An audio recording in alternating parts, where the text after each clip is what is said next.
My favorite. It's Judd's Hockey Show. Oh, it's the big edition of Judd's Hockey Show. That's right. I got some feedback there. It's Jessi Pierce. It's AJ Fredrickson. It is Judd. A lot to talk about. This is our first time talking to Jessi, actually, since the trade deadline passed on Friday as well. So get her thoughts on all of that good stuff. Am I incorrect? No, you joined us, right? Yeah. Oh, yeah, you did join us. Yeah, I was there. Oh, you did join us. Well, then we talked about the trade deadline. There's still a lot to talk about. There's still a ton to get to. Come on. No, we Come can on. still go there. That's fine. Well, I mean, these are our first. Okay, you had me thinking I was losing my mind and not you losing your mind. I was like, didn't we cover I'm older. this? I'm losing my mind. But True. Nonetheless, this is your first opportunity to join us in full. Like you were on your phone, you weren't on your computer, the computer didn't work. We got some brief comments. But we didn't get your real thoughts. This is our first opportunity. Yeah. I was going to say, please, God, tell me it wasn't 2 Fridays ago. And I was like, it's like March 28th now. And I'm like, yeah, it was March 7th. Yeah, that was last. So anyway, I'm going crazy, but I'm not going totally nuts. So it's not time for the home just quite yet. We got some exciting news, though. We got some exciting news, at least for the Sports Dad and AJ here. That is, you have the opportunity to join Judd's Hockey Show Monday, March 24th at Padres in Minneapolis for Judd's Hockey Show Unplugged with the two of us. It's going to be like our Purple Daily Unplugged, which means we'll do an episode of the show. We'll take your questions. We'll talk some puck. And then stick around and watch the Wild play Dallas at 7 p.m. Your first drink of the night is on Padres just for coming out. Hang out with us. And here's the thing, too. You need to register to attend, but it is free. So we need a head count, but it is a free event. Sign up at scorenorth.com/JHS Unplugged. scorenorth.com/JHS Unplugged. Of course, Padres in the historic Broadway building on the corner of Broadway and Central Avenue South in Northeast. We'll see you there March 24th, and then we will watch and share some beers during the Dallas and the Wild game. All right. I've got my senses. I've got my faculties now. Let's start with this. Did I see this? So the Wild game 2 of their 7-game homestand, we're recording this on Tuesday afternoon or morning. Did I see that for the game tonight against the Avs, Jess, that you were tweeting from practice that there are no line changes made? No, why would you? That fourth line doesn't work. Why would you change anything? I mean, I hate to be a jerk, but what are we doing? I even kind of pointedly asked about Justin Brazeau, and John Hines was quite diplomatic about it, as you can imagine, for those that missed it. Justin Brazeau, the acquisition that we discussed at the trade deadline last week. Okay, I forgot, okay? I forgot, I'm sorry. He's a forgettable player at this point. I hate to say it, but that's very true, right? Only played 4 minutes and 10 seconds in the loss to Pittsburgh the other afternoon, rather. And I asked John Hines, how is that going to change? He said, well, that was mostly time management because he was tired. It's been a lot of travel, a lot of movement for him. I get tired watching the man skate for 4 minutes. I'm being mean. I don't know this kid that well. But you're right. The fourth line, I think it's even harder to swallow when Nadinov and Lauko, the two players that went to Boston in exchange for Brazeau, had those bursts of speed, had that ability to at least be noticeable, whereas Justin Brazeau was sat so they could double shift Boldy's, Johansson, even Marcus Foligno was double shifted in order to keep Brazeau off of the ice. So it is concerning. I want to give the kid a fair shake, and hopefully maybe we see a little bit of something tonight, but it's against the Colorado Avalanche. I almost would have thought they would go 11-7 and maybe get Juracek in there. That was kind of a hope that I had in asking if the lines were going to be the same, but we are not, in fact, getting this. We'll see. We'll see how it goes. It's an uphill battle either way you look at it for the Wild tonight, who again are still without those 3 top guys who have not started skating yet. I know that question will come down the road too, but you got Philip Gustafsson in net, so there's that positive light. So that means that one of your top line wingers is still Vinny Hinostroza? Yes, that's exactly what that means as well. And by the way, just to circle back here, I don't have a big problem with doing, in fact, I applaud it. Because I'm not convinced Kirill and Ek are coming back. And if they do, I'm not convinced that they, are going to be anywhere near healthy. I'm also not convinced that they're not going to come back for a game and be shut down again, okay? But not juggling these lines, I mean, why, as Age and I just talked about post-game Sunday on JHS, why is Juracek here if he's not going to play? I mean, get him back to Iowa and let the kid play. But let's just talk about, I think, the fourth line. It is literally the quicksand line. You cannot find, now I don't know what Devon Shore's skating speed is, but the wingers cannot skate. Like they are literally, it's like they took a time machine from 1986 and got planted in 2025. You can't have them together. They don't bring enough speed. There's zero burst. They both play the same sort of game. I mean, my God, if they get the puck on their sticks, they can actually handle the puck. Good luck getting the puck on your stick, though, when the rest of the league is faster. So I would have thought they would have at least start to break those guys up somehow. Like this to me, I guess my question is, because John Hynes he's made some good moves, right? Like he's not a bad year's coach. What are we doing? Like they can't score a goal. That fourth line is brutal to watch. Like, what is your thought process as a person that covers the team closely about what they are doing here and why, as far as this goes, construction? You're focused on your blue line. You know that your defense could maybe at least help win you a game, right? I think at this point, John Hynes remains adamant that they're generating the offense that they want to see, that they're having the opportunities and the chances, which I disagree. Like, I still watch that game against Pittsburgh, and I'm like, I don't think there was a very strong offensive output. I don't think that there were that many chances. It was very pass happy again. It wasn't the north to south game. It was very east to west against a very mediocre, if not bad, Pittsburgh Penguins team. Bad. So you're right. It's a little surprising, but I do think that they're just looking at it. I mean, on paper, this team does not match up against the newly rebooted Colorado Avalanche, right? It doesn't. So I think they're probably more focused on, well, our blue line's playing okay for the most part, right? Pretty good. That's how you're going to beat Colorado. You're not going to beat them with Gustav Nyquist and Vinny Hinostroza and a Matt Boldy who can't seem to score, or a Marco Rossi who can't find the back of the net. So that's the only thing I can think of, because I don't have an answer for you otherwise. Now, the benefit, as we've talked at length about, John Hynes will change the lines up during the game, right? Sure. Like, we will see different looks.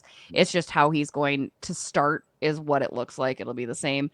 But at least there's that we can kind of breathe a sigh of relief on, knowing that it's probably not going to look like that. They will be maybe tossed into a blender, depending on how that first period goes.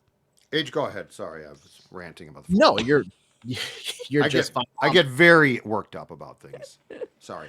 With how, I guess, maybe lacking the offensive output has been the past couple of games, especially since the deadline, it feels weird to have a defensive prospect that is touted as having offensive ability in David Juracek be continuously a healthy scratch. I don't understand why you brought him up. Judd and I sort of talked about this with the money aspect, but you have two guys, at least that I could see, that are like on expiring deals, one at UFA, one at RFA, and Crotty and O'Rourke, which is, they're cheaper. So if you want to make money work, why not that? And then you still have him getting that playing time that we heard so much about that he needs to get. We saw in his stint with the big club, Juracek has some of that raw talent that I think you could probably jumpstart a team for. Like, when you have Tristan Jarry shutting you down, as Jessi, you brilliantly pointed out on Sunday, a guy that was in the AHL not even a week ago, when he is shutting you out and you need an egregious missed call for a 4-on-1 to finally score, it's like, well, maybe some offense on the back end would have been helpful there. It feels weird that you're not working him in some aspect. And then when it comes to like the John Hynes in-game changes, like, yeah, what we see on paper at the start of the game probably doesn't even closely reflect. Like, you should have seen Judd. It was quick scribbling down in the third period. Like, okay, these guys are now together. These guys are now together. All of these changes. Yeah, I mean, sports dad with the line changes mid-game. It feels like, though, you can plan accordingly off the ice as well. Like, you should start with something that clearly you feel should be working.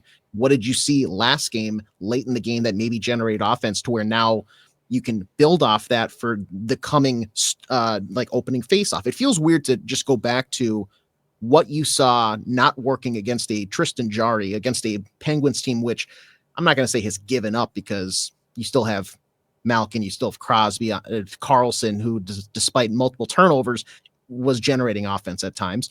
But it feels weird to just say, you know what, we didn't really do much there. Let's just try to run it back against a now post-deadline reinvigorated Colorado Avalanche team. That feels very weird to me. Yeah, and to be fair, we did ask John Hines. I was just pulling up my my handy dandy transcript here, and it was asked, "Are you considering working Juracek into the lineup, or what does that look like?" Now, again, he is a defenseman, so I think it's you have to take who do you take out, right? And when the defense is playing again, fine for the most part.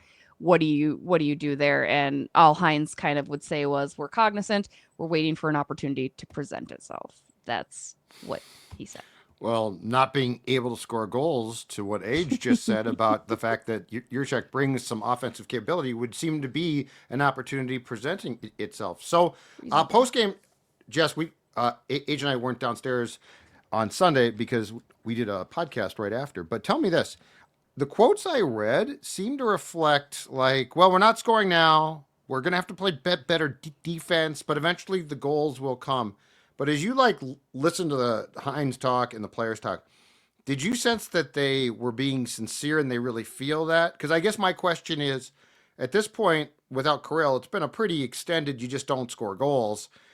Do you think that there's a confidence that the goals are going to come, or did you sense some? Well, this is what we're supposed to say, so we'll say it, but we think we're pretty screwed unless Kirill and to a certain point, of course, Eriksson Ek comes back. Yeah, it kind of felt like that. Like, I think there's a level of frustration, as there should be, right? Because there is pressure. You guys have 18 games left, and you're now in a wild card spot for the first time this season with Colorado humming and buzzing, and St. Louis not too far behind in the rearview mirror, and you play St. Louis come Saturday. I think namely, am going to point out, I filed a missing persons report for Matt Boldy today. Just because I'm curious as to where he has been, where those goals have been. Because all he said was, and I quote, "It sucks. It sucks. They're not coming in. It is what it is." But it's like, I feel there's more that can be done in order to get those opportunities again. Give me the Matt Boldy from Four Nations who's playing with that net front presence. Like, I think there was a lack of discussion around that post game in Pittsburgh. Like, where were the bodies in front of the net? Again, you take away Tristan Jarry's eyes, a guy who has not played in the NHL for a month. Like, you can do something. And tonight it's going to be no different against Colorado Avalanche. You've got a great goaltender for the New York Rangers, even as a hot mess as they are. And St. Louis, who's fighting for a spot down the road. I mean, these next few games here alone are in need of a net front presence. That's what Joel Eriksson Ek brings. So if you can't go and replace Kaprizov, which you can't, it's not a one-player thing. You need Marco Rossi going into the net. You need Matt Boldy. I don't need the pretty passes. I don't need a pass around the perimeter. They're keeping it to perimeter, which has been their problem all year long when they're losing these games 6-1, 7-1. It's because they are not a team that plays or has a perimeter presence. You need to go to the net. So I think once those guys accept that, and hopefully that starts tonight, you're going to see some of those goals start to come. But yeah, to answer the question, I suppose in general, no, I don't. I think you have to have a little bit of a belief that they're going to come. That's just natural, right? But it does feel very depleted a little bit. Like, we're trying, we're giving it a good old college try, but it's like, are you? Because there are different ways to score. Yeah, and the thing with Matt, so I actually thought against Pittsburgh, his first period was pretty strong. And at the end of that game, he had 6 shots on goal, 3 missed shots. His positioning, I completely agree with. It's all wrong. But I mean, I don't know. I'm guessing he's doing what he's being told to. He should go, in my opinion, and we talked about this, to the net more. But what is the feel? So is he? There have been times where, and he got demoted to what, the third line like 3 games ago. So he definitely got a kick in the breezers there. But is the overall feeling that he's not playing well now? Is the overall? I would just be curious, because my stages of frustration with him were at a maximum about 3 weeks ago. I actually, like on Sunday, like the entire team was not good. I was frustrated with him, but not as frustrated as I've been at times. So, like, what is the takeaway about the frustration? Because yes, there is no question his lack of goal scoring is really, really killing this team, because they have to have it right now. My frustration is he should be brilliant. When you have other guys on this team who are very subpar, he should be the most noticeable guy on the ice. He should be the guy that is doing everything, that is dazzling, not just for a period, for an entire 60 minutes. I need to see that. I mean, it's this opportunity is there. And again, it just goes back to, I think the frustration comes to a boil when these peaks and valleys of who he is as a player can be so hard to watch, because when he's great, he is brilliant. He is incredible to watch. He's got the hands, he's got the size, he's got the skating, the mechanics, everything in his arsenal. And to see that be absent, and yes, namely you want to see it on the score sheet, but for me it goes even beyond that. It just sometimes feels like he's, and this is so bad to say because I recognize what a hard bomb it is, you take shifts off almost, it feels like you're just not quite there. And I hate saying that about any athlete because I realize that's a real dagger, but it feels like that with Matt sometimes, and that's what gets more frustrating to me. Like, yes, I need to see him score to make up for the lack of production without Ek, without Kirill, but beyond that, I need to see a full 60 minutes from him, and it's just been a very long time, I feel, that I've seen that. Yeah, it seems like right before the Four Nations break and then right after, because they had that game, I want to say, against the Islanders. He had 2 goals and an assist, nice little 3-point night. First game back, that Saturday at Detroit. He's fresh off a very good, I think, Team USA performance. It carries over, I think, a goal and assist. Since then, no goals, only assist. And then in the past, like 4 or 5 games, I think he's like a -7, -8. Granted, like they're losing, so obviously you're not going to be on the ice for a lot of goals at that point. But the fact is, he is your top line winger that should be essentially, like Jessi said, stepping up and driving play, because he's able to do that. You've seen him be able to do that. But when the team essentially is needed him most, not to pull an Avatar thing here, but he vanished. Like, he's just gone. We need him to come back to the forefront, really take a stranglehold on this team. And whether it's a usage thing or not, you know your game the best. I'm okay with you taking a few rogue shifts and saying I'm playing the way I need to, which is use that big frame. Maybe you make a hard cut because you have the stick handling ability, but for the most part, you need to be driving to the net, because that's where those big chances, and that's where we've heard Bill Guerin, John Hines, time after time say that's where they're finding success, and they praise those guys game after game. Matt Boldy has every single ticket punched to be able to get right to the top of the crease. He should go there every single shift. But this is him, right?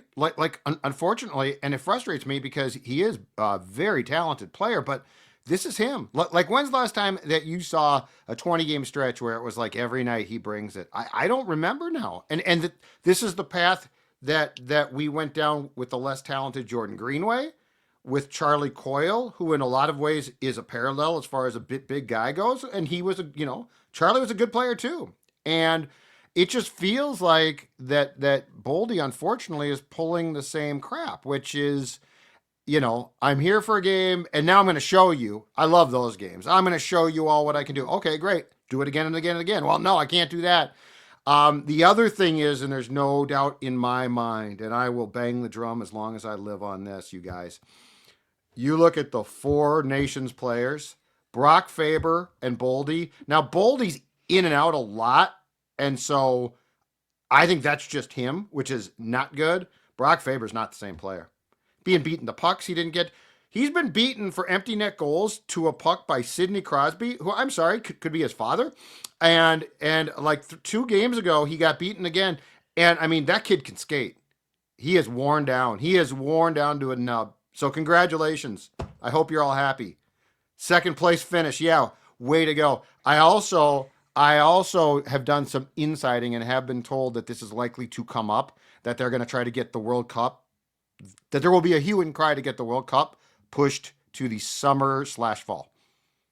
Because you can't do this. You can't do this again. Like, I can't watch this. I applaud your inside work. I just hope you washed your hands afterward. Of course I did. I washed my hands, and you know what? My conscience was clear because I knew I was doing the right thing. They got to get this out of. But I mean, Brock Faber, and I've heard complaints of late about his play, and I'm going to tell you right now, unlike Boldy, I have never and I will never question him as far as I think he's not trying as hard as he should. Sure. He's never shown that, right, Jess? He's never shown that. But the Boldy thing is frustrating. So if you could put him on a line right now, let's say you want to get him back as much as possible. Rossi at center obviously has to be probably. Who do you think should be his winger? His other winger? I mean, I don't know. I don't love this team. I just don't. Well, like Kirill. No, I don't blame you. Wait, are you saying Kirill's back? No. I'm saying Oh, you. I said you don't like this team, and I laughed they're and not said they're likable without without Kirill Kirill. Kaprizov. Okay, let's just say that. Like, Yeah. there's Yes. maybe Marcus Johansson.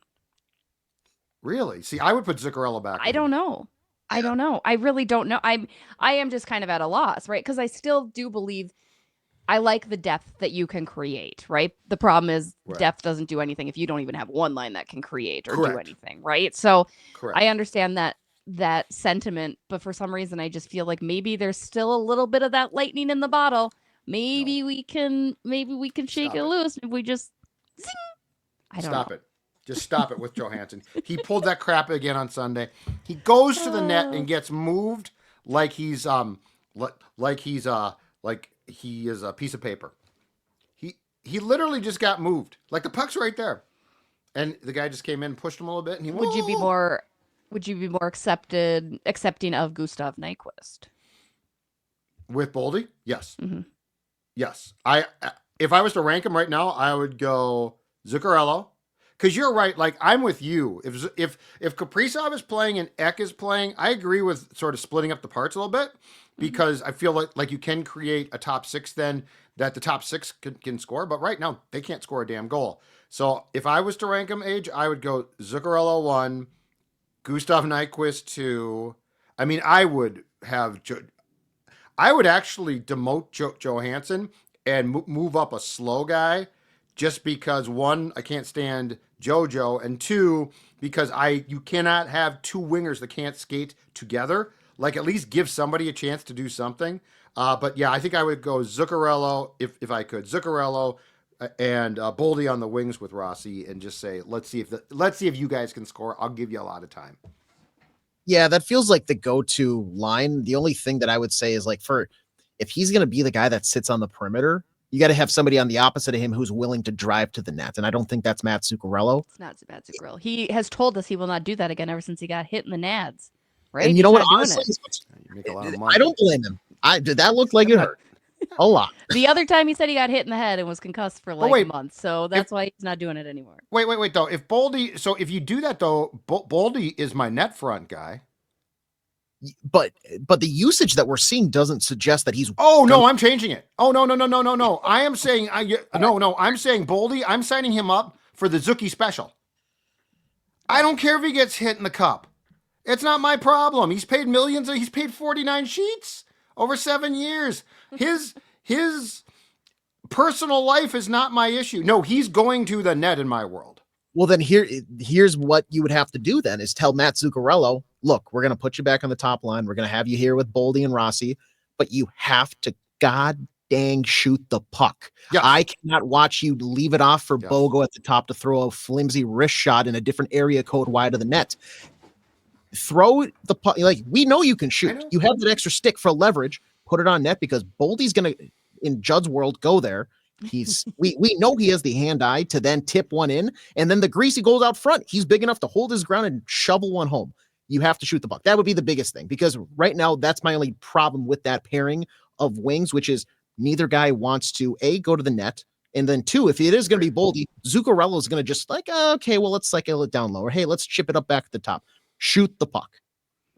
I just had a realization. So Boldy has not been able to practice his little tip-ins. Him and Kirill used to, it just like clockwork, after every practice, just pepper it constantly. Ever since Kirill's been out, I haven't seen Bolds out there doing his little tip-ins, getting a little stick work in the net front. So maybe that's another side effect of no Kirill. Well, yeah, but I mean, find someone else to do it with you. There was never anybody else out there. It was just him and Kirill. Well, keep a coach out there. Just work on tip drills. I mean, that's lame. That's really I don't know. lame. I mean, that at least not that I've noticed. Well, I mean, you're there on a pretty much a practice by practice basis, so I trust you on that. Yeah. And I would tell Boldy you're going to the net, and the first time he didn't, I'd go full torts. You're not playing the rest of the period, and I don't care. I'll make Trennan play. I don't give a damn at this point in time. We're gonna look. This is a year right now. Hard life lessons. If you're not gonna do what I want, you're not going to play. Like, because this is what's maddening about this right now too, is that, look, I know that they're not that good right now. Okay. I totally get that. They're without three key players and two key forwards, but it feels like you got a lot of guys that are just sort of now they're using the Krill injury as an excuse to coast. That's how I feel. And that's what I saw on Sunday. Like, and I guess I wasn't as mad at Boldy because it was the entire team. Like, I just saw a lot of guys coasting. Because, Jess, you're right. Pittsburgh's terrible. Like, they're not good. They've got a couple of good players still. And Crosby's fun to watch for sure. But, like, they're not a good team. And Tristan Jarry played well. But you're, again, absolutely correct. They didn't take his eyes away. And they had no desire to. And it's like, and that's where it's like your fourth line wingers. I would actually put one of those fourth line guys on, like, the third line and say, go to the net and stand there. And if you interfere with the goalie, I don't care. Just make sure that he gets a good elbow so he thinks about you next time. Like, if you're going to play guys who are essentially goons, then just, net front presence. Like, how do they not have a net front presence with that lineup that they put out there on Sunday? How do you miss that? I don't know. Preaching. I just love hearing you say I'm right. Like, so feel free to drop Well, you are right. No, but you're you right. They didn't take his eyes away. And they didn't seem to put any priority on that. But then look at the line charts. Look at the heights and weights of guys. Like, you're telling me, like, Billy wants to be bigger, in which, okay, that's cool, I guess. Billy wants to be bigger, so they're bigger, but who is doing the dirty work? And in this case, no one was. I mean, I bet you see Foligno be more in that space tonight, right? And I think he started to get there in Pittsburgh. Again, another player that was out there for more ice time than he's probably seen the majority of his career. Yeah, true. But I bet that I did see Billy and Foligno talking a little bit before Marcus got on the ice tonight. So I do wonder if maybe that was kind of mentioned, like, hey, we need you to just be there. Now, again, take it with a grain of salt, but potential. Well, in Colorado now, I mean that's the thing too. Look at these. Look at these juggernauts now. Like to quote the kids, we got some wagons in the Central. Dallas, wagon. Colorado, wagon. The Jets have a big enough lead to be like, we're still good. Like, it's just cart. And they made some trades. And they made some trades. And the Avs, like I guess the criticism of the Wild's lack of what they did with the players that they don't have, I get it. But I mean, I did see some pushback of, hey, the Avs, not like the Avs had a lot, tons of cap space. They made things work. I would argue that, in my opinion, Dallas and Colorado right now are far closer to championships than I thought that the Wild was. Dallas is poised to be a very good team for a very, very long time, which is unfortunate for the Minnesota Wild. Fortunate for me, because I kind of like watching good hockey teams like them. So you like Dallas. You're a closet. You are a closet Stars fan, which really gets me. I like good hockey teams. Dallas Stars. You like are Dallas a good especially hockey though. Team. They are a good hockey team. I like the Jets too. I think the Jets are a fun team to watch. The Jets are a fun. I don't like Colorado, oddly enough. I mean, they're going to be a good hockey team, but I don't love Why? watching Colorado. I don't know. I'm not sure. I do Nathan love Nate McKinnon's- McKinnon. Yeah, he's fun to watch, right? Got that dog in him.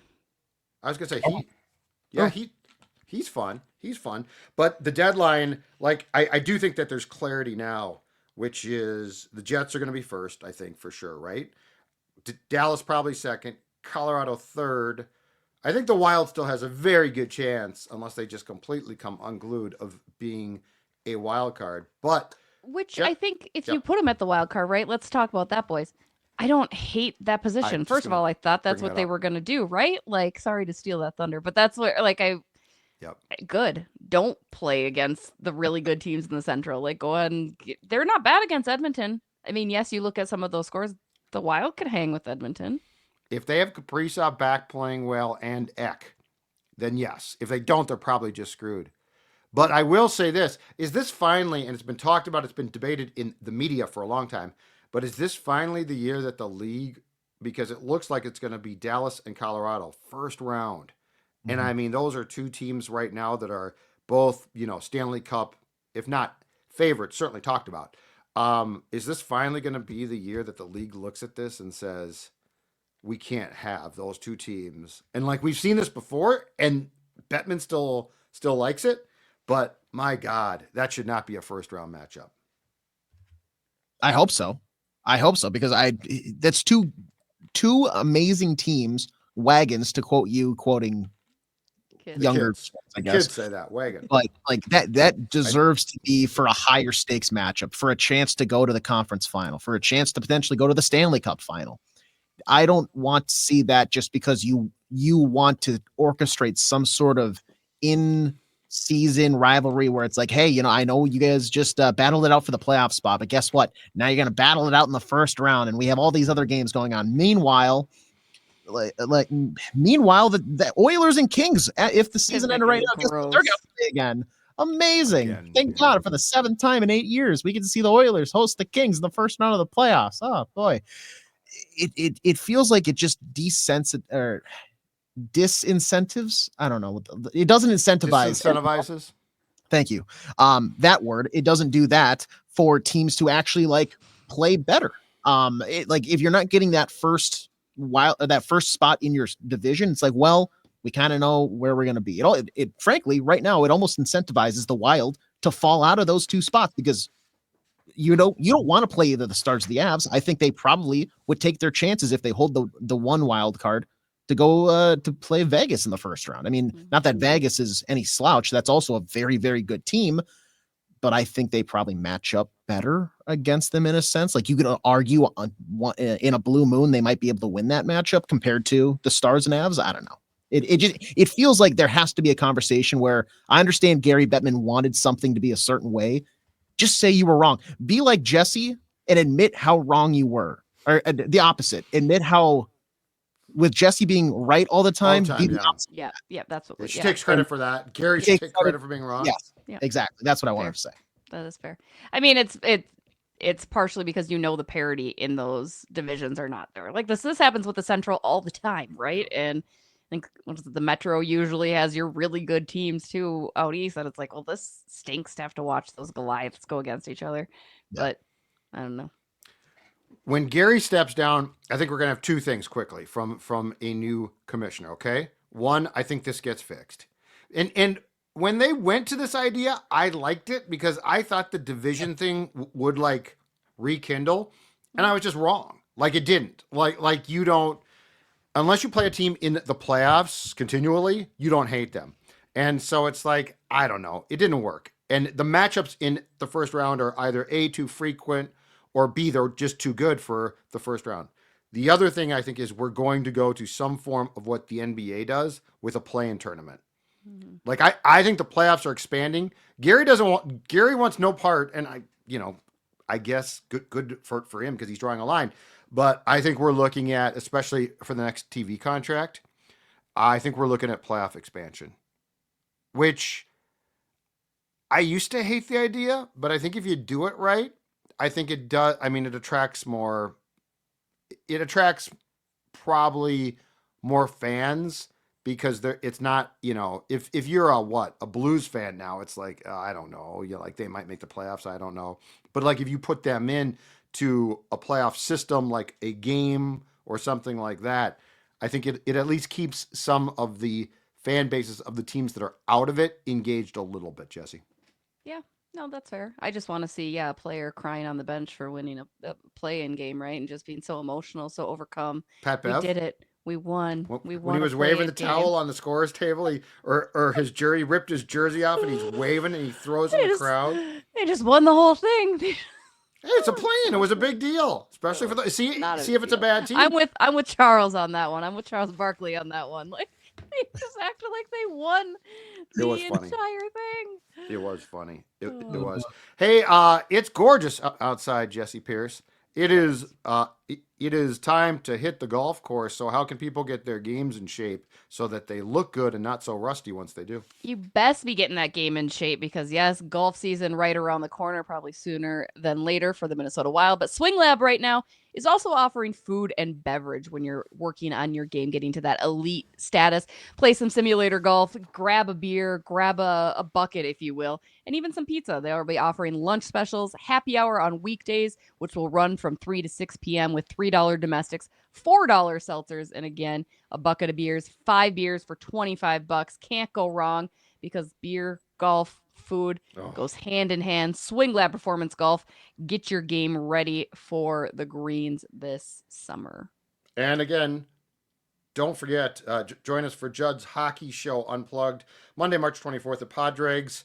It's going to be a great time. I will, of course, be there. So will AJ. Your first drink of the night is on Padregs just for coming out. That's right. A free drink, a delicious beer. I've told you for a long time now, their reds are absolutely fantastic. So try that. Hang out with us, watch a live podcast with your feedback and thoughts too. So it's going to be something where you can tell us your thoughts on this team. Hopefully they've started to play better hockey by then, but if they have not, you can certainly rip them as well. Stick around and then watch the Wild play the Stars at 7 p.m. You need to register for the event to attend, but it's free. Sign up at scorenorth.com/JHS Unplugged. That's scorenorth.com/JHS Unplugged at Padres in Minneapolis, in Northeast, actually. It will be a fantastic time. All right, Jessi, final thoughts. We are going into game 2 of a 7-game homestand. Technically, that's supposed to be a good thing. Unfortunately, as we prepare for this game, the Wild actually is 14-15 at home. What is your confidence that they can pull out of this malaise and start to win some games here before they go on the road after next week, actually? I think they'll put it together because they have put together some decent home games. I know it feels like they have, and it feels like a long time. And even some of those big losses suffered at home, again, I don't think were indicative of how the Minnesota Wild play. So I think it takes one game. I think that'll turn around against the Rangers. I have faith because, please, dear you Lord. Just skipped over the abs. Yeah, it's not. She's just like, it'll be a couple days. The abs. Like, I'm not that delusional. Like, we can have a little optimism, but let's be realistic too. Like, come on, guys. But it turns around, which is good because I think you need to win that game against St. Louis. You need to continue to pad that distance in order to not have this turn into a full-blown meltdown. So I think it'll happen. I mean, it has to. You have enough home games between now and your next road trip that it better, or that's miserable for everybody involved.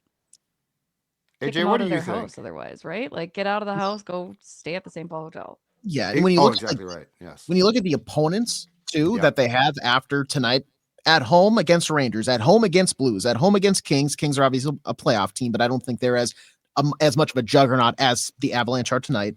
At home against Kraken, not a playoff team. They're just not as good. Home against Sabres.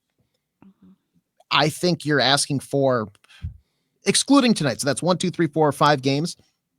I think you can expect 4 wins there. You should, given how this team has played all year.